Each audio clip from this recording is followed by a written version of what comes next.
نحمده ونصلي على رسوله الكريم أما بعد أعوذ بالله من الشيطان الرجيم بسم الله الرحمن الرحيم رضي الله عنكم ورضوا عنه صدق الله العظيم அளவற்ற அருளாளனும் நிகரற்ற அன்புடையோனுமாகிய எல்லாம் வல்ல அல்லாஹுவின் பெயரால் துவங்குகிறேன்.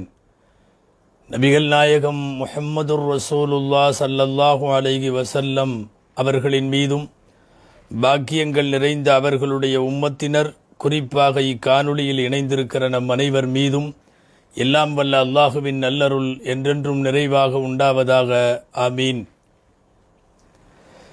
அல்லாஹுவின் பேரருளால் இஸ்லாத்தின் வேர்களும் விழுதுகளும் என்கிற மார்க்கத்தினுடைய மகத்தான ஆளுமைகளை பற்றிய இந்த வரலாற்று தொடரின் 84வது நாளான இன்று நாம் சஹாபாக்களில் ஹதரத் அபூ துஜானா ரதியல்லாஹு அன்ஹு என்றொரு நபித்தோழனினுடைய வாழ்க்கை வரலாற்றை அதனுடைய பாடங்களோடு நாம் படிக்க இருக்கிறோம். ஹதரத் அபூ துஜானா ரதியல்லாஹு தஆலா அன்ஹு, அபூ துஜானா அவர்களின் பட்டப்பெயர், சம்மாக் என்பது அவர்களின் இயற்பெயர். மதீனாவினுடைய புகழ்பெற்ற ஹஸ்ரஜ் கோத்திரத்தினுடைய பனு சாயிதா குடும்பத்திலிருந்து வந்தவர்கள் அபூ துஜானா ரதியல்லாஹு தஆலா அன்ஹு. மதீனாவிற்கு நபிசல்லாஹு அலைஹி வஸல்லம் போன புதிதில் முதலாக இஸ்லாத்தைச் சேர்ந்த, இஸ்லாத்தில் இணைந்த அன்சாரிகளில் இவரும் குறிப்பிடத்தக்கவர். ஆரம்ப கட்டத்திலேயே இஸ்லாமில் இணைந்து விட்டார். அபூ துஜானா ரதியல்லாஹு அன்ஹுவின் வரலாற்றில் அதிகமான தகவல்கள் அனைத்தும் போர்க்களங்கள் சார்ந்தவை. அப்படி ஒரு ஒப்பற்ற வீரர், எதிரிகளோடு களமாடுவதில் வல்லவர். பத்ரிலே கலந்தார், உஹதிலே கலந்தார், ஹைபரிலே வெற்றி கண்டார். எல்லா போர்களிலும், குறிப்பாக ஹுனைனில் தன்னுடைய வீரத்தை நிலைநாட்டினார். இப்படி எல்லா வகையிலேயும் ஹதரத் அபூ துஜானா ரதியல்லாஹு தஆலா அன்ஹு பங்கேற்றவர்கள். எம்பெருமானார் ஸல்லல்லாஹு அலைஹி வஸல்லம் அவர்களினுடைய வஃபாத்திற்கு பிறகு உயிர் வாழ பிடிக்காமல் எப்படியாவது ஷஹீதாகிவிட துடித்து, அபூபக்கர் ரதியல்லாஹு அன்ஹுடைய காலத்திலெல்லாம் மிக அதிகமாக ஹதரத் அபூ துஜானா ரதியல்லாஹு தஆலா அன்ஹு அப்போது நடைபெற்ற போர்க்களங்களிலே பங்கேற்றார்கள். ஹதரத் அபூ துஜானா ரதியல்லாஹு தஆலா அன்ஹு இஸ்லாத்தினுடைய மிக முக்கியமான வீரர்களில் குறிப்பிடத்தக்க வீரர். இனி இவர்களினுடைய போர்க்களம் சார்ந்த செய்திகள், மற்ற செய்திகள், இவைகளையெல்லாம் நாம் எண்ணி பார்க்க வேண்டும். முதலிலே பத்ரு போர்க்களம். அபூ துஜானா ரதியல்லாஹு தஆலா அன்ஹு அவர்களுக்கு ஒரு தனி அடையாளம் உண்டு. என்னன்னா, எல்லா போர்லையும் போருக்கு முன்னாடி ஒரு சிகப்பு துண்டு எடுத்து தலையில கட்டிடுவர். அன்சாரிகளெல்லாம் அது மவுத்துடைய கட்டு என்று சொல்லுவார்கள். மவுத்தோட கட்டு கட்டிட்டார் அவரு என்று சொல்லுவார்கள். எடுத்து ஒரு சிகப்பு துண்டை எடுத்து தலையில கட்டிட்டு இறங்கினா மூர்க்கத்தனமாக போர் செய்வார்கள். பத்ரிலே மிகப்பெரிய களமாடியவர்கள். காஃபிர்களில் மிக முக்கியமாய் புள்ளியாய் கருதப்பட்ட ஜம்ஆ இப்னுல் அஸ்வதை கொலை செய்தவர் இவர்தான். ஆசிம் இப்னு அபி அவுஃப் என்ற குஃபாறுகளின் இன்னொரு தலைவரை கொன்றது இவர்கள்தான். போர்க்களங்களில் ஓரஞ்சாரங்களில் நிற்காமல் நடு போர்க்களத்திலே புகுந்து விளையாடுபவர்கள் ஹதரத் அபூ துஜானா ரதியல்லாஹு தஆலா அன்ஹு. பத்ரை விட உஹதில் தான் இவருடைய மாட்சிமை வெளிப்படுகிறது. உஹது போர்க்களத்தில் ஹதரத் ஜுபைர் ரதியல்லாஹு தஆலா அன்ஹு அவர்கள் சொல்லுகிறார்கள், நபிகள் நாயகம் ஸல்லல்லாஹு அலைஹி வஸல்லம் தங்களுடைய வாளை எடுத்து சஹாபாக்களிடம் காட்டினார்கள். யாரு? ரசூல் ஸல்லல்லாஹு அலைஹி வஸல்லம். காட்டிட்டு சொன்னாங்க, மை யஅஹுது ஹாத ஸைஃப பிஹக்கிஹி, இந்த வாளை அதுக்குள்ள ஹக்கோட யாரு நிறைவேற்றுவா, யார் எங்கிட்ட இருந்து வாங்கிக்கிறா அப்படின்னு கேட்டாங்க. இந்த வாளுக்குன்னு ஒரு ஹக்கு இருக்கு, அதை செய்யணும். யார் அந்த ஒப்பந்தப்படி என்கிட்ட இந்த வாளை வாங்கிக்கிறா, என்னுடைய வாளை தருகிறேன். டக்குன்னு எந்திரிச்சவங்க வழக்கம் போல இது போன்ற வீரதீர சாகச செயல்களில் முதலில் நிற்பவர்கள் ஜுபைர் ரதியல்லாஹு. எழுந்து நாங்கள் ஜுபைர் ரதியல்லாஹு, நபி ஸல்லல்லாஹு அலைஹி வஸல்லம் ஒன்றுமே சொல்லலை, கொடுக்கல வாழை. ஜுபைர் ரலியல்லாஹு அன்ஹு சொல்கிறாங்க, நான் 2வது தடவை எந்திரிச்சு நான் கேட்டேன், யார் ரசூலுல்லாஹ் உங்களுடைய வாழை எனக்கு கொடுங்கன்னு கேட்டேன். 2வது தடவையும் கொடுக்கல. 3வது தடவையும் இதே மாதிரி நடந்தது. 3வது தடவை நான் கேட்டு எனக்கு தரல. ஆனால் அந்த நேரத்தில் அபூ துஜானா எந்திரிச்சார். எந்திரிச்சு சொன்னார், ஆனால் ஆஹுதுஹு பி ஹக்கிஹி யா ரசூலல்லாஹ், அல்லாஹ்வின் தூதரே உங்களுடைய வாளுடைய ஹக்கை நான் நிறைவேற்றுகிறேன், என்கிட்ட கொடுங்க. அதுக்கு முதல்ல இதனுடைய ஹக்கு என்னன்னு சொல்லுங்க, இந்த வாள் கொடுக்கப்படுபவர் என்ன செய்யணும்னு சொல்லுங்க. நபி ஸல்லல்லாஹு அலைஹி வஸல்லம் அவர்கள் 3 செய்திகள் சொன்னார்கள். ஃபஸ்ட்டு 2 செய்திகள் அதிகமான ரிவாயத்தில் வருது, இன்னும் சில ரிவாயத்தில் 3வது வருகிறது. என்னன்னா, இந்த வாளால் நீ எந்த காலத்திலும் ஒரு முஸ்லிமை கொல்லக்கூடாது, இது என்னுடைய வாள். 2வது செய்தி, எந்த ஒரு காஃபிர்ட்டையும் போரிட்டு கொண்டிருக்கிற போது நீ திரும்பி வரக்கூடாது, போர்க்களத்திலே புறமுதுகு காட்டி வர வேண்டாம், எந்த முஸ்லிமையும் அநீதமாக கொல்ல வேண்டாம் என்று சொல்லி நபி ஸல்லல்லாஹு அலைஹி வஸல்லம் வாள் கொடுத்தார்கள். இன்னொரு ரிவாயத்தில் இந்த வாள் மார்க்கத்திற்கு புறம்பான காரியங்களில், தடுக்கப்பட்ட காரியங்களில் பிரயோகிக்கக்கூடாது, இதுதான் நிபந்தனை. உடனே சொன்னார் அபூ துஜானா ரலியல்லாஹு அன்ஹு, என்கிட்ட கொடுங்க நான் வாங்கிக்கிறேன்னு நபி ஸல்லல்லாஹு அலைஹி வஸல்லமுடைய வாளை இவர்கள் எடுத்துக்கொண்டு உஹதிலே நிற்கிறார்கள்.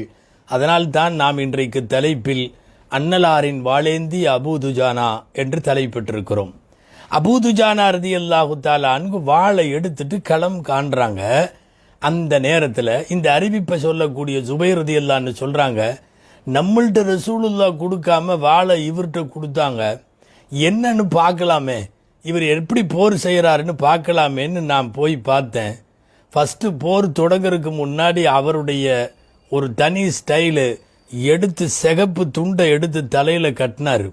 அப்போவே அன்சாரிகள் பேசிக்கிட்டாங்க, மவுத்தோட கட்டிட்டாரு என்று பேசி கொண்டார்கள்.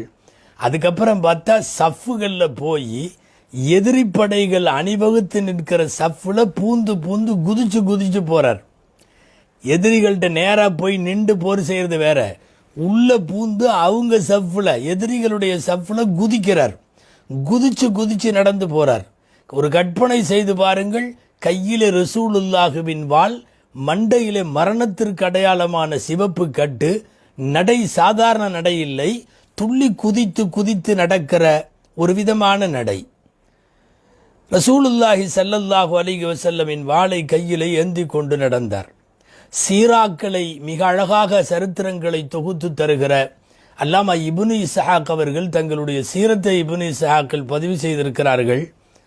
நபி ஸல்லல்லாஹு அலைஹி வஸல்லம் இந்த நடையை பார்த்துருக்கிறாங்க, குதிச்சு குதிச்சு இவர் போகிறத பார்த்துட்டு அப்போ நபி ஸல்லல்லாஹு அலைஹி வஸல்லம் சொன்னாங்களாம், இன்னஹா லமிஷ்யத்துன் யுப்கிதுஹல்லாஹு வ ரசூலு, இந்த மாதிரி நட அல்லாஹ் ரசூலுக்கு கோபமான நட, அல்லாஹ் ரசூலை கோபப்படுத்துகிற நட, இந்த நடையை அல்லாஹ் ரசூலை விரும்புறதில்லை, இல்லா ஃபி மித்லி ஹாதல் மவாத்தின், ஆனால் இது போன்ற யுத்தங்களிலேயே தவிர அப்படின்னாங்க. அப்படின்னா என்னன்னா, இந்த மாதிரி துள்ளி குதித்து நடக்கிற இந்த நடையெல்லாம் நடக்கலாம், எதுவரை நடக்கலாம், இந்த யுத்த களங்கள்ல எல்லாம் இது அனுமதிக்கப்படுது.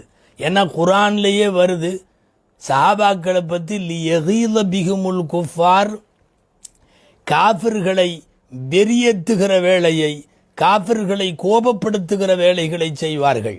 அப்போ அப்படிப்பட்ட சூழ்நிலையில் ஹதரத் அபூ துஜானா ரலியல்லாஹு தஆலா அன்ஹு காஃபிர்களை கோபப்படுத்துகிற அற்புதமான அந்த நடை நடந்து எதிரிகளினுடைய சஃப்புகளுக்குள்ளே போய் உள்ளே புகுந்தார்கள். ஹதரத் அபூ துஜானா ரலியல்லாஹு தஆலா அன்ஹு அவர்கள் இப்போ ஜுபைர் ரலியல்லாஹு அன்ஹு இந்த ரிவாயத்தை தொடர்ந்து பேசுகிறார்கள். இந்த ரிவாயத்தை நான் அவர் எப்படின்னு பார்த்துக்கிட்டே இருந்தேன், அவர் போர் செய்யறத. அப்போ பார்த்தா ஹதரத் அபூ துஜானா ரலியல்லாஹு தஆலா அன்ஹு வாளை கையில் எடுத்தால் எப்போது எடுத்தாலும் வேகமாக எதிர்கொண்டவனை தாக்குவார்கள். அபூ துஜானாவுக்கு பக்கத்தில் வர்றதே பயந்துக்கிட்டாங்க. அப்படி போர்க்களத்தில் பூந்து பூந்து பூந்து வெட்டிக்கிட்டே போனவர் உகது போர்க்களத்தில் எதிரிகளின் கடைசி வரிசைக்கு போயிட்டார். அங்கே பார்த்தா பின்னால் நிறைய பொம்பளைங்க கையில் தஃப் வச்சுக்கிட்டாங்க. தஃப் அடித்து பாட்டு பாடி கவிதைகள் பாடி யாரும் பின்னால் வராமல் முஸ்லிம்களை அடிங்க, முஸ்லிம்களை கொல்லுங்க என்று காஃபிர்களுக்கு உத்வேகம் அளித்து கொண்டிருக்கிற பெண்கள். அதில் ஒரு பொம்பளை பயங்கரமாக கவிதையெல்லாம் படிச்சுக்கிட்டு அங்கே இருக்கிற காஃபிர்களை வெறியேற்றுது. விடாத, அடி அப்படிங்கிற மாதிரி வாக்கியங்கள். கையில் தஃப்பை வைத்து கொண்டு பாட்டு பாடி கொண்டிருந்த அந்த பெண்ணை பார்த்தவுடன் அபூ துஜானாவுக்கு கோபம் வந்து விட்டது. வேகமாக போனவர் ஓங்கினார். நான் என்ன நினைச்சாரோ தெரியல. சுபைர் ரலியல்லாஹு சொல்கிறாங்க, அப்படி வாழை கீழே இறக்கிட்டார். அந்த பொம்பளையை தாக்கலை, வந்துட்டார். போரெல்லாம் முடிஞ்சது.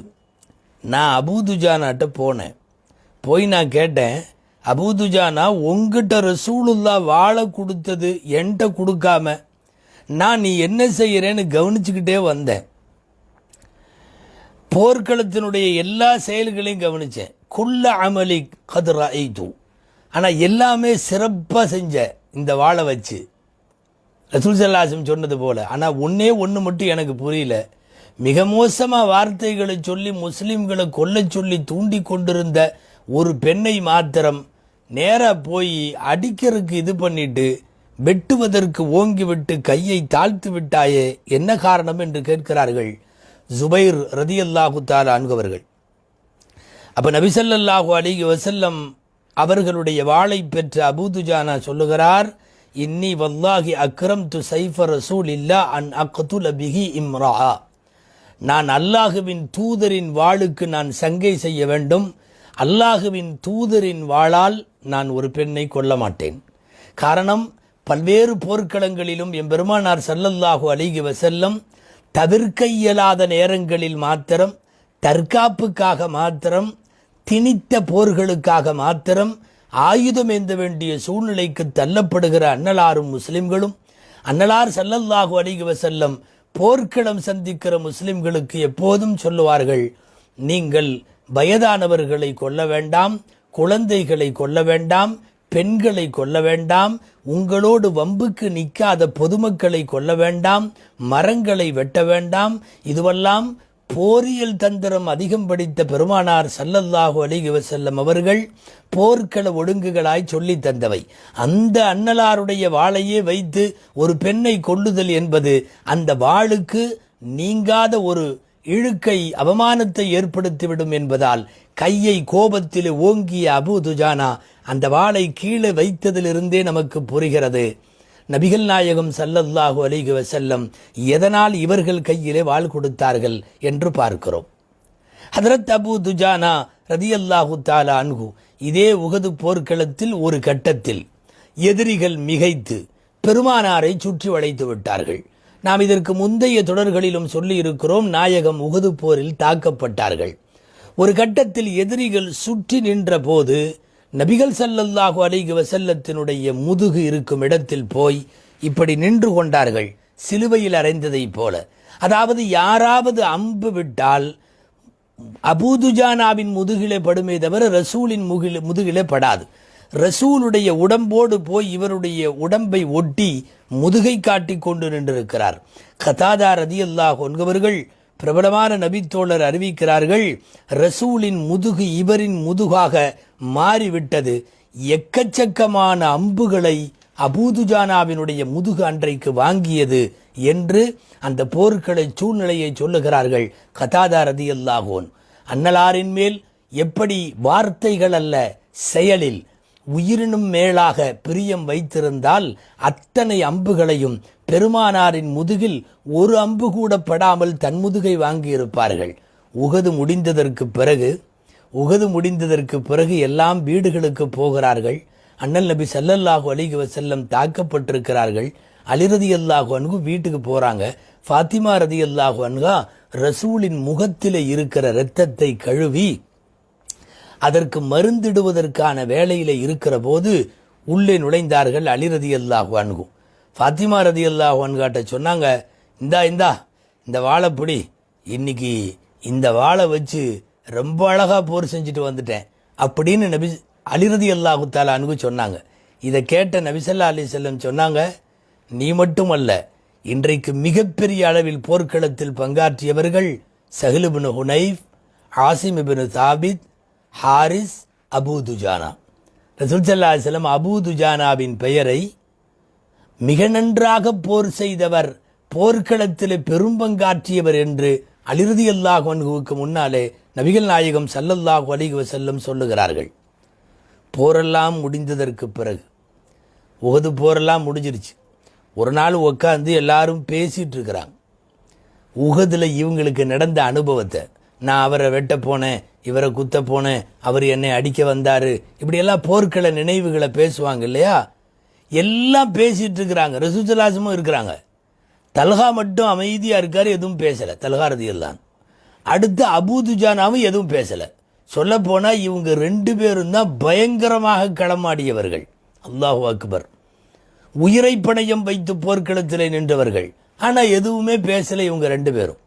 இந்த 2 பேர் மட்டும் அமைதியாக இருப்பதை பார்த்த நபி ஸல்லல்லாஹு அலைஹி வஸல்லம் சொன்னார்கள், லகத் ரஅய்துனி யௌம உஹத், உஹது போர் அன்று நான் என்னை பார்க்கிறேன், ஒமா ஃபில் அர்தி மஹ்லூகுன் கர்பி, எனக்கு பக்கத்தில் எந்த படைப்பும் இல்லை, 3 பேர் மட்டும்தான் இருந்தாங்க. ஒன்று, என்னை பாதுகாத்து கொண்டு ஜிப்ரயில் இருந்தார். 2வது, என் வலது பக்கத்தில் ஜிப்ரயில், என் இடது பக்கத்தில் தல்ஹா. எனக்கு முன்னும் பின்னும் அபூ துஜானாவினுடைய வாள் எனக்கு வரும் எல்லா தாக்குதல்களையும் தடுத்து கொண்டிருந்தது. அப்போ தல்ஹாவும் அபூ துஜானாவும் பெரும்பங்காற்றியவர்கள் என்பதை சொல்லுகிறார்கள் நபிகள் நாயகம் ஸல்லல்லாஹு அலைஹி வஸல்லம் அவர்கள். ஆக பத்ரிலே களமாடி, உஹதிலே களமாடி, பாருங்கள், அவர் போர்க்களங்களிலே ஆற்றிய பணிகளில் இன்னமும் நிறைய உண்டு. அபூ துஜானா ரலியல்லாஹு தஆலா அன்ஹு ஹைபரிலே போர் செய்கிறார்கள். ஹைபர் யுத்த களம். ஹைபரில் ஒரு ஹெட்டு, அவன் ஒரு யகூதி, மிகப்பெரிய தலைவன். அவனுக்கு ஹாரிஸ்ன்னு பேர். அபூ ஜைனபுங்கிறது அவனோட பட்ட பேர். வந்தான் பயங்கரமா. சையீது யகூதி ஹைபர், ஹைபரினுடைய ஹைபர் கோத்திரத்தாரினுடைய தலைவனாக இருந்தவன் யார்? அந்த ஹாரிஸ் என்பவன் மிகப்பெரிய பெருமை பிடித்தவன். மட்டுமல்ல, ஹைபர் பள்ளத்தாக்கினுடைய, ஹைபர் பெருவழியினுடைய குதிரை வீரர்கள் அவனுக்கு நிகராக வேற யாரும் இல்லை. அவனை சாச்சிட்டாவே ஹைபர் ஜெயிச்சாச்சுன்னு அர்த்தம். அவனை எதிர்கொள்ளுவதற்கு யாராரோ முயற்சித்து கொண்டிருக்க திடீர்னு போய் தாக்கினார் அபூ துஜானா. மிக கடுமையாக போர் செஞ்சார். யாரும் எதிர்பார்க்கல இவ்வளவு பெரிய தலைவனை அபூ துஜானா. அதே மண்டையில் சிவப்பு கட்டு, அதே வாளு போட்டு தள்ளி ஹாரிஸை கவிழ்த்து விட்டார். ஹாரிஸை அபூ துஜானா வெட்டி சாய்த்த அந்த தகவலை, அந்த காட்சியை பார்த்த உடனே ஸல்லல்லாஹு அலைஹி வஸல்லம் சத்தமாக சொன்னாங்க, அல்லாஹு அக்பர் அப்படின்னு சொன்னாங்க. காரணம் என்ன தெரியுமா? ஹைபர் கையில் வந்துருச்சுன்னு அர்த்தம். ஒரு மிகப்பெரிய ஆளுமையை, அவர்களை இயக்குபவனை, அவர்களிலே இருக்கிற ஒரு தீய சக்தியை போட்டு முடிச்சாச்சு.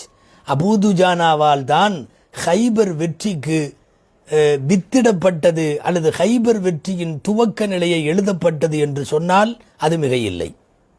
இதே அபூ துஜானா ரலியல்லாஹு அன்ஹு ஹைபரை தாண்டி ஹுனைன் யுத்தம், நிறைய முஸ்லிம்கள் ஓடி போய் விட்டார்கள். ஓடுபவர் அல்ல அபூ துஜானா. பின்னாலே ஓடி பழக்கம் இல்லை, முன்னாலே எதிரிகளை நோக்கி ஓடித்தான் இவருக்கு பழக்கம். ஹவாஸின் கோத்திரத்தை சேர்ந்த ஒரு ஆள் வந்தான். பயங்கரமான தோற்றம், சிவப்பு ஒட்டகையில் உட்கார்ந்துருக்கான், கையில் கருப்பு கொடி, பக்கத்தில் யார் போனாலும் வெட்டுறான். ஹுனைன் போரில் அதிக முஸ்லிம்களை கொன்ற ஒரு ஆள் அப்படிங்கிறவன் அவன் தான். ஹவாஸின் கோத்திரத்தினுடைய ஒரு ஆள். பார்த்துக்கிட்டே இருந்தாங்க அபூ துஜானா. இவன் பக்கத்தில் யார் போனாலும் வெட்டுறான். அவனோட ஒட்டகத்தை நோக்கி ஒரு அடி, அந்த ஒட்டகம் சிதிலமடைந்து, அந்த ஒட்டகம் ஒரு தடுமாறி, நிலை தடுமாறி அது கீழே விழுக உடனடியாக விழுந்தான். அவன் விழுந்த உடனே பாய்ந்தது 2 பேர். அவன் வலக்கையை வெட்டியவர்கள் அலி ரலியல்லாஹு அன்ஹு, இடது கையை வெட்டியவர்கள் அபூ துஜானா ரலியல்லாஹு அன்ஹு. அதற்கு பிறகு போர்க்களத்தினுடைய மிகப்பெரிய காட்சிகளை ரசூல் ஸல்லல்லாஹு அலைஹி வஸல்லமுக்கு முன்னாலேயே இதையெல்லாம் செய்து காட்டினார்கள். அல்லாஹு அக்பர். காலம் முழுக்க ரசூலோடு யுத்தகலங்களில் பெரும் பங்காற்றிய அபூ துஜானா ரதியல்லாஹு தஆலா அன்ஹு அவர்கள் ஸல்லல்லாஹு அலைஹி வஸல்லம் வஃபாத்துக்கு பின்னாடி கடுமையான கவலை கொண்டார்கள். மிகப்பெரிய கவலை. வாழ்கிறதுக்கு பிடிக்கலை. என்ன முடிவு பண்ணார் தெரியுமா? எங்கேயாவது ஒரு யுத்தம் நடந்து யார் கையிலையாவது நம்மளும் ஷஹீதாகி போயிடணும். பெருமானார் இல்லாத உலகத்திலே வாழ பிடிக்கவில்லை. ஹதரத் அபூ துஜானா ரதியல்லாஹு அன்ஹு அபூபக்கர் சித்திக் ரதியல்லாஹு அன்ஹுடைய காலத்தில் யமாமா யுத்தம் நடைபெற்றது. உங்களுக்கு தெரியும், மதம் மாறியவர்களோடு நடைபெற்ற யுத்தம். அதுபோல போலி நபியாக தன்னை நபி என்று வாதிட்ட முசைலமத்துல் கத்தாப் என்கிற பொய்யனை எதிர்த்து நடைபெற்ற போர். அதிலே மூர்க்கத்தனமாக பங்கேற்றார்கள் ஹதரத் அபூ துஜானா ரதியல்லாஹு அன்ஹு. இதற்கு முன்பும் பல இடங்களில் நாம் வரலாற்றில் அந்த போர் குறித்து விவரித்திருக்கிறோம். பொய்யன் முசைலமா ஒரு கட்டத்தில் அவனும் அவனுடைய பனு ஹனீஃபா கோத்திரத்தார்களும் தோட்டத்துக்குள்ளே நுழைந்து விட்டார்கள். தோட்டத்திற்குள்ளே நுழைந்து விட்ட அந்த முசைலமாவை இதுக்கு முன்னாலேயே நாம் வச்ச குறி தப்பாத வஹ்ஷி ரதியல்லாஹு அன்ஹு என்கிற தலைப்பில் வஹ்ஷியை பற்றி நாம் சொன்னோம். சரி பார்த்து அம்பெய்தினார் வஹ்ஷி. அது முசைலமாவின் கழுத்திலே பாய்ந்தது. உடனடியாக அங்கே பாய்ந்து அவரின் மீது ஏறி அமர்ந்து வாளால் வெட்டியது ஒரு உருவம். அது அபூ துஜானா ரதியல்லாஹு தஆலா அன்ஹு. பல்வேறு வரலாற்றாசிரியர்கள் இந்த இடத்தில் அக்கொலையை செய்தது அபூ துஜானா என்று எழுதுகிறார்கள். வஹ்ஷியே சொல்லுகிறார், நான் அம்பு விட்டேன், அதற்கு பிறகு இன்னொருவர் போய் பாய்ந்து அமர்ந்து வாளிலே அவரை வெட்டினார். ஃபரப்புக அலமு ஐயுனா கத்தலகு, ரப்புக்கு தெரியும் கொலை செஞ்சது நானா அல்லது அவரா. இவர் விட்டதிலேயே அவன் உயிர் போயிருச்சா அல்லது அவன் உயிர் இருக்கிறப்ப தன் வாளை பயன்படுத்தி அபூ துஜானா கொன்றாரா? மொத்தத்தில் வஹ்ஷி கொன்றார் அல்லது அபூ துஜானா கொன்றார். இதே போர்க்களத்தில் தான் இந்த கூட்டத்தாரோடு உள்ளே புகுந்து போராடி கொண்டிருக்கின்ற பொழுது ஹதரத் அபூ துஜானா ரதியல்லாஹு தஆலா அன்ஹு அவர்களினுடைய கால் வெட்டுப்பட்டு விட்டது. உடைந்த காலோடு, தொங்கிக் கொண்டிருக்கிற காலோடு அப்பவாவது கொஞ்சம் ஓரமாக ஒதுங்கலாம், கொஞ்சம் அமைதியாக இருக்கலாம். இல்லை, தொங்கிய காலோடு புறப்பட்டு மீண்டும் மீண்டும் போர் செய்தார். எந்த அளவுக்குன்னா, ரொம்ப வேகமாக ஒற்றை காலோடு நன்றாக இருக்கிற ஒரு கால், நொண்டிக் கொண்டிருக்கிற இன்னொரு கால். இந்த நேரத்தில் தான் அபூ துஜானா ரதியல்லாஹு தஆலா அன்ஹு அவர்களை எதிரிகளில் ஒருவன், இவர் தடுமாற்றத்தோடு நுழைவதை பார்த்தவன் சரியாக நெஞ்சிலே அம்பு விட்டான். நெஞ்சிலே அம்பை வாங்கியவர் கீழே படுத்தார். வெளியில சத்தம் போட்டாங்க யாரோ, அபூ துஜானா இறந்துட்டாரு, அபூ துஜானாவை குத்தியாச்சு, அபூ துஜானாவுக்கு நெஞ்சிலே அம்பேறி விட்டது. சொன்னதுதான் தாமதம். அதுக்கு மேலே வேற ஏதாவது விவகாரமாக நடந்துருமோன்ட்டு எதிரிகள் ஆளுக்கால் விரண்டு ஓடினார்கள். எல்லாரும் போன உடனே அங்கே நின்னது அவன் மட்டும்தான். யாருன்னா, அபூ துஜானாவை நெஞ்சிலே கொன்றவன், நெஞ்சிலே அம்பிட்டவன் ஒரு வேலை செய்தான். அவன் நின்று கொண்டே இருந்தான் அபூ துஜானா இறக்கிறாரான்னு பார்க்கறதுக்காக. ஆனால் அபூ துஜானா நெஞ்சிலே பட்ட அந்த ஆயுதம் நெஞ்சிலே இருக்க குருதி பொன் விழுப்புண்ணிலே ரத்தம் வழிய எழ முயற்சிக்கிறார். எழுந்தவர் மீண்டும் படுக்க ஆழமாய் போய்விட்டது அம்பு. அபூ துஜானா ரதியல்லாஹு தஆலா அன்ஹு யமாமா யுத்த களத்திலே ஹிஜ்ரி 12 அவர்கள் வஃபாத்தாகிறார்கள் என்று நாம் பார்க்கிறோம். மிகப்பெரிய களப்பணி ஆற்றியவர்கள். ஏராளமாய் இவர்களை பற்றி சொல்ல செய்திகள் உண்டு. போர்க்கள வரலாறு தான் அபூ துஜானாவுக்கு முக்கியமானது. ஒரு தடவை உடம்பு சரியில்லாமல் போச்சு. ஸைத் இப்னு அஸ்லம் ரதியல்லாஹு அன்ஹு சொல்கிறாங்க, உடம்பு சரியில்லாதவர் அபூ துஜானாவை எல்லாரும் பார்க்க போனாங்க. முகம் மட்டும் அப்படி ஒரு பிரகாசம், உடம்பெல்லாம் இல்லை, முகம் மட்டும் அப்படி ஒரு பிரகாசம். கேட்டாங்க, அபூ துஜானா, என்ன உங்களுடைய முகம் மட்டும் இப்படி பிரகாசிக்குது? சொன்னாங்க, என்னுடைய அமல்களில் பெருசாக ஒன்றும் இல்லை, ஆனால் எனக்கு நம்பிக்கை தர்ற ரப்பினுடைய ரஹ்மத்து எனக்கு கிடைக்க முக்கியமாக சொல்கிறதுன்னா 2 சொல்லலாம். ஒன்று என்னன்னா, குந்து அத்தக்கல்லமு ஃபீமா லா யானினி, நான் எனக்கு தேவையில்லாத விஷயத்தை எப்போவுமே பேச மாட்டேன். இந்த விஷயத்தில் என்னுடைய நாவை வாயை பாதுகாப்பாக வைத்திருப்பேன். ரெண்டாவது விஷயம், ஃபகான கல்பிலில் முஸ்லிமீன சலீமன், நான் மற்ற முஸ்லிம்கள் விஷயத்தில் உள்ளம் தெளிவானவன். அதாவது யார் மேலேயும் பொறாமை அழுக்காறு இதெல்லாம் இல்லை. எல்லாரும் நல்லா இருக்கணும்னு நினைக்கிற மாதிரி அத்தனை முஸ்லிம்கள் விஷயத்திலேயும் நான் உள்ளம் நிரம்ப நன்மையை நாடுபவனாக இருக்கிறேன். அநேகமாக இந்த ரெண்டு தான் என் முகப்பிரகாசத்திற்கு காரணமாக இருக்கும் என்று சொல்லுவார்கள். இவர்களை பற்றிய செய்திகள் இன்னமும் சில கிதாபுகளில் இருக்குது. ஜின்னுகளோடு தொடர்புடைய ஒரு செய்தி எழுதப்பட்டிருக்கிறது. ஆனால் அது முழுக்க முழுக்க பொய் அல்ல, அது உண்மை அல்ல, அது பொய்யாக பரப்பப்பட்டது என்று சொல்லுகிறார்கள். எனவே நாம் அந்த விஷயத்தை தவிர்ப்போம். இன்னும் ஒரு அறிவிப்பு இருக்கிறது, பலவீனமான அறிவிப்பு. மிகச்சரியாக நேர்த்தியான சகியான ஆதாரங்கள் இல்லை என்றாலும் கூட ஒரு சில ஆதாரங்களை வைத்து சில கிதாபுகளில் எழுதப்பட்டிருக்கிறது. குறிப்பாக நுஸத்துல் மஜாலிஸ் வ முன்தகபுன் நஃபாயிஸ், இதிலே எழுதப்பட்டிருக்கிற ஒரு செய்தி. அல்லாஹுவுக்கே வெளிச்சம் நிகழ்ச்சி உண்மையாக இருக்கலாம்.